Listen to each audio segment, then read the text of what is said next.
Hi guys, welcome to my YouTube channel. So today's video is another informative video which is about how to prepare an effective research proposal. It can either be for your PhD position or for a normal research project that you would like to undergo. So basically, research proposal has a particular format to which you have to stick on, and it would make it easy for the other person or the reader to go through your proposal and understand your objectives of doing it.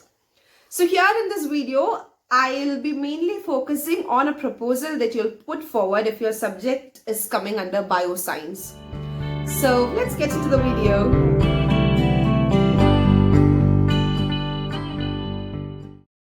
The first page of your research proposal will have information about your research, your name, institutional affiliation, and people under whose guidance you're going to do the research. So that is basically your title page.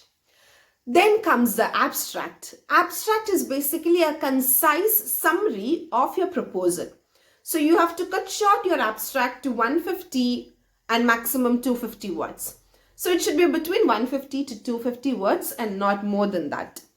And make sure that your abstract is to the point as well as accurate. After abstract comes introduction, where you'll be talking about background study, statement which has problems in it, hypothesis, objectives, and rationale. So in this part, you'll be mentioning about what kind of background research you have done in order to do up this project, or what things do you know about it. You should also explain why would you consider this project as something important. Is it worth it? Is it worth all the blood and sweat that you are providing for your research? So all this information with the aims and objectives, and if you have any hypothesis, all these things comes under introduction.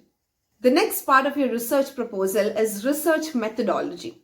It basically includes your procedures, experiments, data collection, data analysis, and stuff of that sort.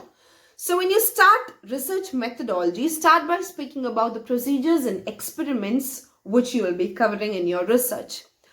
After that, you will have to discuss about the ways through which you are trying to collect data, that is data collection methods.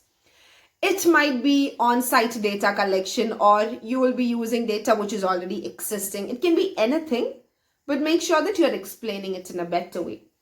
After that comes the data analysis method, where you will be telling about the softwares or applications that you will be using to analyze the data that you have. It's basically statistical.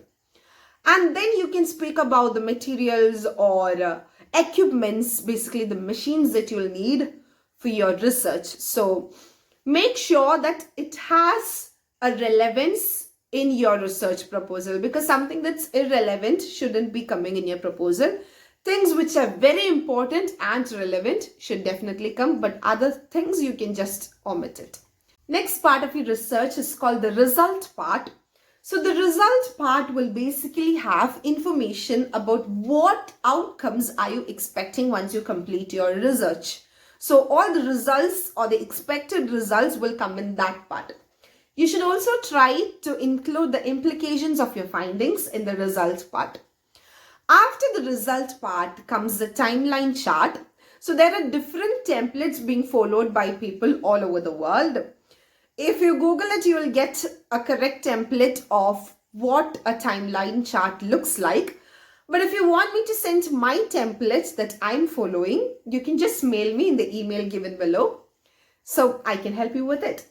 So the timeline chart will basically include all the milestones as well as the major deadlines of your project.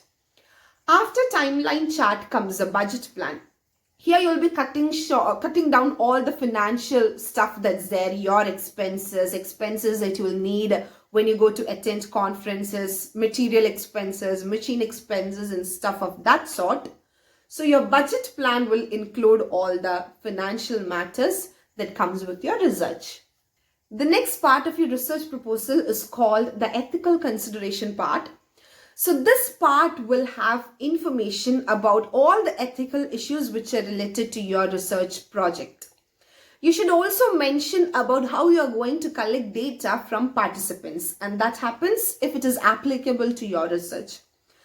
When you have some participants in your research, make sure that you are putting out consent forms, taking consent from the participants. So that comes in the ethical consideration part.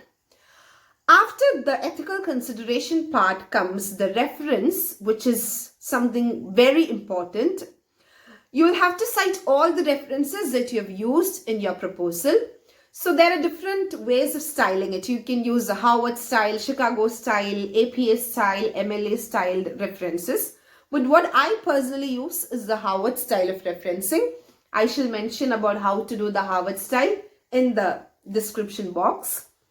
And the last part of your proposal is the appendices. Appendices will basically have information which are called as the extra stuff. All the extra stuff of your proposal or of your research comes in the appendices part. It can include questionnaires, survey forms and stuff of that sort. So it comes in the appendices part, and that's how you conclude your proposal. So I hope this video has helped you a lot. If you have any doubts regarding the proposal making, you can email me and I'll be there to help you. So let's see you on another video some other day. Bye-bye.